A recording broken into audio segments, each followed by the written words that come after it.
ជំរាបសួរកូនទាំងអស់គ្នាថ្ងៃនេះជួបលោកគ្រូសាស្ត្រថ្មីម្ដងទៀតហើយពីសមាជិកថ្នាក់មែនតើដែលបានជួយវត្តមានរបស់កូនហើយលោកគ្រូក៏សង្ឃឹមថាពួកយើងនឹងបានចូលរួមជាមួយលោកគ្រូបាទនៅក្នុងសប្តាហ៍នេះយើងនឹងជួបគ្នានៅក្នុងមេរៀនថ្មីមួយទៀតពាក់ព័ន្ធជាមួយនឹងវេយ្យាករណ៍ទាំងអស់គ្នាអញ្ចឹងវេយ្យាករណ៍របស់លោកគ្រូគឺនិយាយអំពីសញ្ញាសួរបាទគឺភាសាខ្មែរបាទអញ្ចឹងភាសាខ្មែររបស់លោកគ្រូគឺនិយាយអំពីវេយ្យាករណ៍សញ្ញាសួរអញ្ចឹងតើសញ្ញាសួរនិយមន័យរបស់វាគឺមានន័យយ៉ាងម៉េចតោះឥឡូវយើងចូលអានជាមួយលោកគ្រូទាំងអស់គ្នា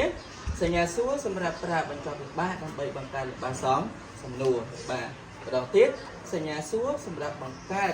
សម្រាប់ប្រើបញ្ចប់ល្បះដើម្បីបង្កើតល្បះសំណួរអញ្ចឹងក៏គិតថាសញ្ញាសួរគេប្រើដើម្បីបញ្ចប់ល្បះដើម្បីបង្កើត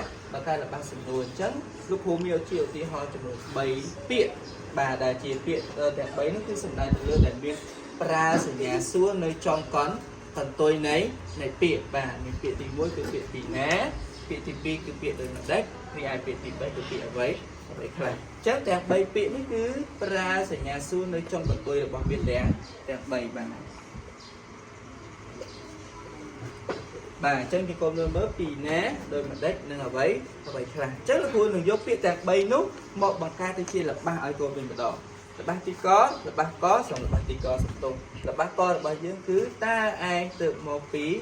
ណាអញ្ចឹងពាក្យថាតើឯងទៅមកពីណាពាក្យថាពីណាដែលមានសញ្ញាសួរនោះគឺសំដៅថាយើងសួរទៅកាន់នរណា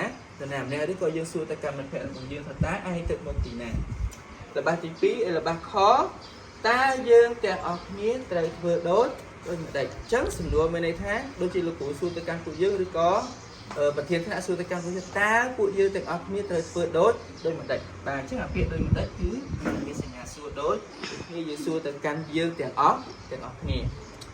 ល្បះគោតើនៅលើទឹកនោះមានរបស់អ្វីខ្លះឬក៏មានវត្ថុអ្វីខ្លះឬក៏មានអ្វីខ្លះអញ្ចឹងដូចជាថាលោកគ្រូសួរទៅកាន់នៅលើទឹកនោះមានអ្វីខ្លះបាទអញ្ចឹងគឺសំដៅទៅលើនរណាម្នាក់សួរទៅកាន់នរណាម្នាក់មួយទៀតបាទអញ្ចឹងអរគុណច្រើនលោកគ្រូសង្ឃឹមថាកូននឹងបានយល់ពីមេរៀនមួយនេះហើយនៅសប្តាហ៍ក្រោយយើងនឹងជួបគ្នាម្ដងទៀតហើយលោកគ្រូសង្ឃឹមថាកូននឹងយកមេរៀននេះអនុវត្តនៅផ្ទះបន្ថែមទៀតរៀនបង្កើតល្បះសំណួរបានច្រើនពីព្រោះវាមិនមែនមានត្រឹមតែ3ពាក្យនោះទេវាមានច្រើនទៀតបាទវាមានឯណាប៉ុន្មានឬក៏យ៉ាងម៉េចចឹងទៀតអញ្ចឹងសូមកូនព្យាយាមអនុវត្តនៅផ្ទះបានច្រើនអរគុណច្រើនសូមព្រះប្រទានពរ